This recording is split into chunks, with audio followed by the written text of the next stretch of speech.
नमस्कार दोस्तों, स्वागत है आप सभी का आज की नई वीडियो में। दोस्तों मैं आपके लिए बताने वाला हूं, यदि दोस्तों आपने टीईसी के सारे असाइनमेंट यानी कि दोस्तों 10 की 10 असाइनमेंट कंप्लीट कर लिए हैं, तो दोस्तों अब आपका फाइनल एग्ज़ाम होगा टीईसी का। तो दोस्तों इस वीडियो में आपके लिए बताने वाला हूं कि दोस्तों उसमें किस टाइप के क्वेश्चन आते हैं, और दोस्तों इसमें आपके लिए क्वेश्चन और आंसर दोनों ही बताऊंगा। यदि दोस्तों आप उनको अच्छे से पढ़ लेते हो, याद कर लेते हो, तो आप जो है 100% 50 में से 50 मार्क ला सकते हैं टीईसी एग्ज़ाम में। क्योंकि दोस्तों जितनी ज़्यादा आपकी रैंक होगी उतना ज़्यादा अच्छा रहेगा आपके सर्टिफिकेट के लिए। तो इस वीडियो के साथ आप लास्ट तक बने रहिएगा। और दोस्तों आपके लिए एक बात और बता देता हूँ, जो दोस्तों जब आपने असाइनमेंट कंप्लीट किया था, यदि आपने उसे ढंग से पढ़ा होगा और दोस्तों आपने उसके आंसर का जवाब दिया होगा, तो आपके लिए ये एग्ज़ाम बहुत ही सिंपल होने वाला है। क्योंकि दोस्तों ये जो क्वेश्चन है टीईसी में क्वेश्चन आ रहे हैं, वो सिंपली दोस्तों वो जो 100 उसमें थे, एक असाइनमेंट 10 का था, तो यहाँ पर दोस्तों जो टीईसी के एग्ज़ाम में 50 क्वेश्चन आते हैं, और उसमें जो वो 100 क्वेश्चन के उसी में से ही 50 क्वेश्चन यहाँ पर दिए गए हैं। यानी कि एक असाइनमेंट में से 5 क्वेश्चन उसमें से दिए जा रहे हैं। तो इस वीडियो के साथ आप लास्ट तक बने रहिएगा, आपके लिए बताऊंगा जो कैसे क्वेश्चन जो हैं आपके एग्ज़ाम पे आने वाले हैं। तो सबसे पहले दोस्तों आपको जो है इस वीडियो को लाइक नहीं किया है तो प्लीज़ लाइक कर लो, और चैनल को भी सब्सक्राइब कर लो, ताकि आपके लिए नए नए वीडियो के अपलोड मिलते रहें। तो दोस्तों सबसे पहला क्वेश्चन है कि एक जानकार रसोइया ने चेन्नई में दक्षिण भारतीय रेस्टोरेंट खोला, लेकिन व्यवसाय सुचारू रूप से नहीं चल रहा था और बाद में उसे बंद करना पड़ा। इसका क्या मतलब हुआ? दोस्तों इसके 4 ऑप्शन हैं। उसे तकनीकी ज्ञान नहीं था, वे अधिक प्रतियोगी थे, और ग्राहकों को नहीं आकर्षित करने के वे मेनू में रचनात्मक नहीं थे। दोनों सही हैं, कोई सही नहीं है। यानी कि दोस्तों तो इसका जो आंसर है वो दोस्तों सेकंड वाला है। वे बहुत अधिक प्रतियोगी थे और ग्राहकों को आकर्षित करने के लिए वे मेनू में रचनात्मक नहीं थे। ठीक है दोस्तों, तो यहाँ पर आपका सही आंसर हो जाएगा सेकंड वाला। दूसरा है दोस्तों, व्यवसाय के सभी मौजूदा परिस्थितियों, देनदारियों और एक्टिविटी का एक रिकॉर्ड है। तो दोस्तों यहाँ पर जो सबसे पहला इनका ऑप्शन है लाभ और हानि, दूसरा है नकदी प्रवाह का विवरण, और तीसरा है बैलेंस शीट, चौथा है सामान देनदनी। तो दोस्तों यहाँ पर जो है व्यवसाय के सभी मौजूदा है, वो यहाँ पर जो है सामान देनदनी के पास जो है रिकॉर्ड रहता है। यह आप अच्छे से याद कर लीजिए। तीसरा क्वेश्चन है, 3 वित्तीय पत्रक क्या है जो किसी व्यवसाय को रिकॉर्ड और रिपोर्ट करते हैं? तो सबसे पहला है बैलेंस शीट, सामान देनदनी और लाभ एवं हानि विवरण। दूसरा है बैलेंस शीट, नकदी प्रवाह का विवरण नहीं खाता। तीसरा है नकदी प्रवाह का विवरण, सामान देनदनी, बही खाता। चौथा है नकदी प्रवाह का विवरण, बैलेंस शीट, लाभ एवं हानि का विवरण। तो दोस्तों इसमें चौथा आंसर है कि नकदी प्रवाह का विवरण।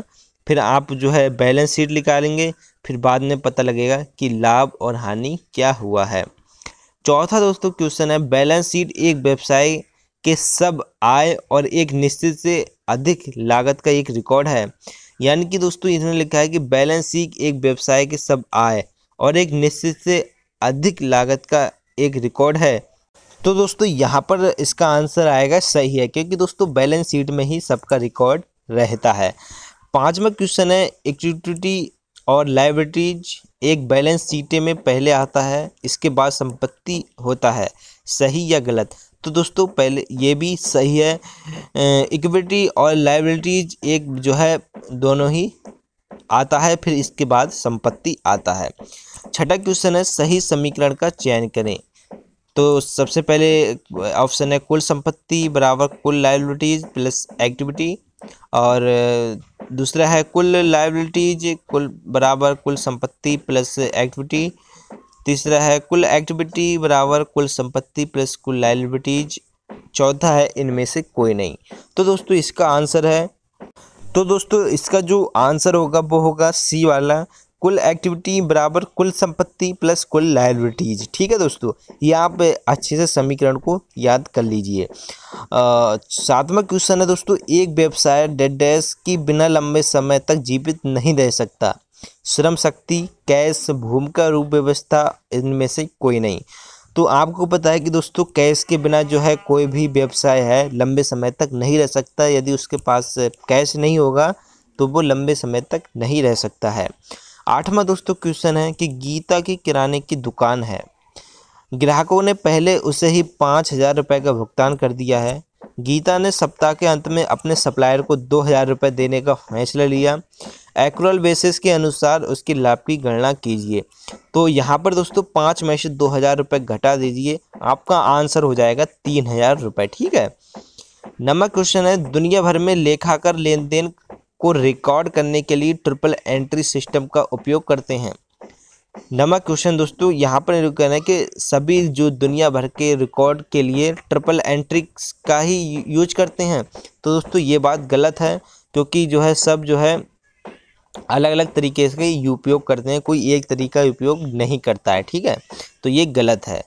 10वां क्वेश्चन है, डैश व्यवसाय के सभी मौजूदा परिस्थितियों, देनदारियों और इक्विटी का एक रिकॉर्ड है। तो इन्होंने लिखा है दोस्तों लाभ और हानि का विवरण, नकदी प्रवाह का विवरण, बैलेंस शीट, सामान देनदारी। तो दोस्तों इसका जो 11वें का, तो दोस्तों इसमें भी जो आंसर आएगा वो सामान देनदारी है, क्योंकि व्यवसाय के सभी मौजूदा और रिकॉर्ड जो है इन सभी के रिकॉर्ड सामान देनदारी रखता है। 12वां क्वेश्चन है, किसी व्यवसाय को का प्राथमिक उद्देश्य क्या है। मान लो आप जो है कोई बिजनेस खोलते हैं तो उसका प्राथमिक उद्देश्य क्या है। तो सबसे पहले है माल या सेवाओं प्रदान करके निवेशक के लिए पैसा कमाएं।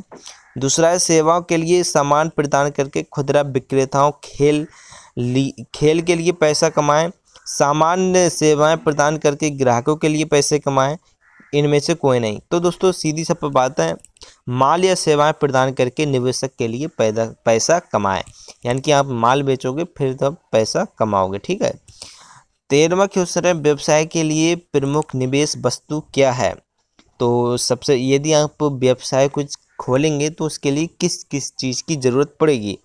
तो श्रम है, भूमि है, पूंजी है, उपयुक्त सभी। तो जाहिर सी बात है, आपको जब कोई व्यवसाय खोलेंगे तो आपको मेहनत भी करना पड़ेगा, और कुछ खोलेंगे तो उसके लिए जगह भी चाहिए, यानी कि भूमि भी चाहिए और पैसा भी चाहिए। तो इसमें से जो आंसर होगा वो होगा उपयुक्त सभी। ठीक है। 14वां क्वेश्चन है, व्यवसाय का उत्पादन क्या है। माल, सेवाएं, उपयुक्त दोनों, कोई नहीं। यानी व्यवसाय का उत्पादन क्या है, व्यवसाय में आप माल बेचोगे या सेवाएं बेचोगे। तो यहाँ पर दोस्तों इसका आंसर आएगा माल, ना कि दोस्तों सेवाएं। ठीक है दोस्तों, तो यहाँ पर इसका आंसर हो जाएगा माल। 15वां क्वेश्चन है, व्यवसाय के विभिन्न रूप क्या है। एकमात्र स्वामित्व, मित्रता, निगम। दूसरा है एकमात्र स्वामित्व, भागीदारी और निगम। तीसरा है एकमात्र स्वामित्व, साझेदारी, स्मारक, समारोह। चौथा है एकमात्र अध्यक्ष, भागीदारी, समारोह। तो इसमें दोस्तों इसका आंसर आएगा 15 का एकमात्र स्वामित्व प्लस साझेदारी और प्लस स्मारक, समारोह। ठीक है, तो इसका जो आंसर होगा सी वाला होगा। ठीक है। और 16वां क्वेश्चन है, एकमात्र स्वामित्व क्या है। एक अकेला, यानी एकमात्र का मतलब एक अकेला मालिक जो आमतौर पर दिन प्रतिदिन के लिए व्यवसाय के लिए जिम्मेदार होता है। दूसरा है एक अकेला कर्मचारी जो आमतौर पर दिन प्रतिदिन के व्यवसाय के लिए जिम्मेदार होता है। तीसरा है दोनों, और चौथा है इनमें से कोई नहीं। तो यहाँ पर आंसर होगा दोस्तों वो होगा 16 का ए, यानी एक अकेला मालिक जो आमतौर पर दिन प्रतिदिन के व्यवसाय के लिए जिम्मेदार होता है। 17वां दोस्तों क्वेश्चन है कि डैश के कई मालिक या साझेदार हैं जिनमें से कुछ व्यवसाय के दिन प्रतिदिन के चलने के लिए भी जिम्मेदार है। तो दोस्तों यहाँ पर पहला है मित्रता, दूसरा अध्यक्षता, तीसरा साझेदारी, चौथा है निगम। तो दोस्तों जाहिर सी बात है, यदि आप किसी को अध्यक्ष यानी कोई पद देंगे तभी वो आपके लिए कुछ काम करेगा। तो यहाँ पर इसका आंसर होगा वो होगा अध्यक्षता। ठीक है। 18वां क्वेश्चन है कि निगम क्या है। बड़ी संख्या में मालिकों के साथ एक अलग कानूनी इकाई बड़ी संख्या में मालिकों के साथ एक अलग अवैध संस्था। कई मालिक हैं या साझेदार जिनमें से कुछ व्यवसाय के दिन प्रतिदिन चलने के लिए भी जिम्मेदार हैं। और चौथा है उपयुक्त सभी। तो दोस्तों इसमें इसका आंसर है, तो दोस्तों इसका जो आंसर होगा सी होगा, कई मालिक या साझेदार जिनमें से कुछ व्यवसाय के दिन प्रतिदिन चलने के लिए भी जिम्मेदार हैं। ठीक है, तो ये निगम क्या है तो आप ये याद कर लीजिए। और दोस्तों आपके लिए एक बात और बता दूं, ये जो क्वेश्चन आते हैं ना इसमें टीसी में, ये सब वही लॉर्ड फेरकर हैं, इनके विकल्प आगे पीछे हैं, बाकी वे सब आगे पीछे आ रहे हैं और ज़्यादा कोई डिफरेंट नहीं है। ठीक है, और दोस्तों आपके लिए एक बात और बता देता हूँ, इस वीडियो में आपके लिए टोटल 25 क्वेश्चन बताऊँगा, और यदि आप इस वीडियो के नीचे कमेंट में और जानना चाहते हो तो आपके लिए 75 क्वेश्चन का कंटिन्यू वीडियो ला के दे दूँगा, जिसमें से बस 100 क्वेश्चन में से ना आपके 50 क्वेश्चन 100% फंसेंगे। ठीक है, तो यदि आप चाहते हैं तो वो कमेंट में मेरे को ज़रूर बता देना। ठीक है, अब यहाँ पर 19वां क्वेश्चन है, लेखांकन का एक गैर उदाहरण पहचाने। ठीक है, तो यहाँ पर माल या सेवाओं के रुपए में कितना मूल्य, भूमि सुविधाओं भवनों आदि में किए गए निवेश की सूची, व्यवसाय में खर्च होने वाला खर्च, पसंदीदा ग्राहक की सूची। तो इसका जो आंसर होगा दोस्तों सेकंड वाला होगा, भूमि सुविधाओं भवनों आदि में किए गए निवेश की सूची। ठीक है, और 20वां क्वेश्चन है कि डैश डैश अनिश्चित भविष्य की योजना बनाने और यह तय करने के बारे में है कि व्यवसाय में किस तरह का निवेश करना चाहिए। तो यहाँ पर दोस्तों इन्हें लिखा है वित्त, शासन, रख रखाव, प्रभाव।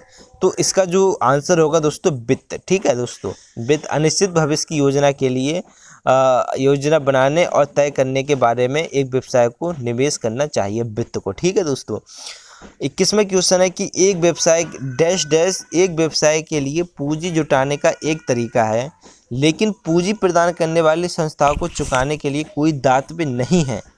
इसकी वजह से संस्थाओं को व्यवसाय का स्वामित्व दिया जाता है। यानी कि दोस्तों आप कुछ करना चाहते हैं और आपके लिए पैसा नहीं है, तो जाहिर सी बात है किसी और को ऐड करोगे तो उसकी संपत्ति तो लेंगे। तो यहाँ पर दोस्तों जो इसका आंसर होगा दिलदारियाँ, इक्विटी, साझेदारी और संपत्ति। तो इसका आंसर होगा संपत्ति। ठीक है दोस्तों, अब जो 22वां क्वेश्चन है कि बैलेंस शीट दो भागों में विभाजित है, इक्विटी और लायबिलिटीज, दूसरा है इक्विटी और एसेट्स, चौथा है एसेट्स एवं लायबिलिटीज, चौथा है इनमें से कोई नहीं। तो दोस्तों इसका जो एसेट्स एवं लायबिलिटीज इसका आंसर होगा, बैलेंस शीट दो भागों में विभाजित है तो एसेट्स एवं लायबिलिटीज। ठीक है, 23वां क्वेश्चन है कि डैश डैश डैश शीट एक विशेष तिथि रूप में व्यवसाय की स्थिति का प्रतिनिधित्व करती है, आमतौर पर एक तिमाही या वित्त वर्ष के अंत में। तो दोस्तों यहाँ पर जो इसका आंसर आएगा, नगद आमद विवरण, लाभ और हानि बयान, तुलन पत्र, लेजर शीट। तो इसका दोस्तों जो आंसर आएगा वो सेकंड वाला होगा, लाभ और हानि बयान। यानी कि तिमाही में या वित्त वर्ष में आप यही देखेंगे हमको जो है कितना लाभ और कितना फ़ायदा यानी हानि हुई है। 24वां दोस्तों क्वेश्चन है, इन्वेंट्री कच्चे माल का मूल्य, कार्य, प्रक्रिया और व्यापार द्वारा आयोजित तैयार माल का मूल्य है, सही है या गलत है। तो ये बात सही है कि दोस्तों इन्वेंट्री कच्चे माल का मूल्य और प्रक्रिया और व्यापार द्वारा आयोजित किया जाता है। ठीक है, ये सही है, इसका आंसर ए होगा। 25वां दोस्तों और लास्ट में इसमें क्वेश्चन है कि दोनों परिस्थितियों और देनदारियों को वर्तमान और गैर वर्तमान के रूप में वर्गीकृत किया गया है। यानी कि दोनों परिस्थितियों और देनदारियों को वर्तमान और गैर वर्तमान के रूप में वर्गीकृत किया गया है, तो ये भी बात सही है। तो यहाँ पर दोस्तों मैंने आपके लिए इसका क्वेश्चन सही आएगा यानी कि ये आएगा। और यदि दोस्तों आप सेकंड वीडियो चाहते हैं, उस वीडियो में आपके लिए सारे क्वेश्चन दे दूंगा। ठीक है, आपको अगर चाहते हैं तो कमेंट में मेरे को ज़रूर बताइए, और यदि आप नए हैं तो चैनल को सब्सक्राइब करके बेल आइकन को ऑन करके ज़रूर जाइएगा, ऐसे मत जाइएगा। ठीक है दोस्तों, तो मैं मिलता हूं दोस्तों, आपके लिए वीडियो पसंद आया होगा। वीडियो पसंद आए इस वीडियो को लाइक ज़रूर करें और कमेंट में ज़रूर बताएं अपनी राय को। मैं मिलता हूं एक नई वीडियो के साथ, जब तक के लिए जय हिंद, वंदे मातरम।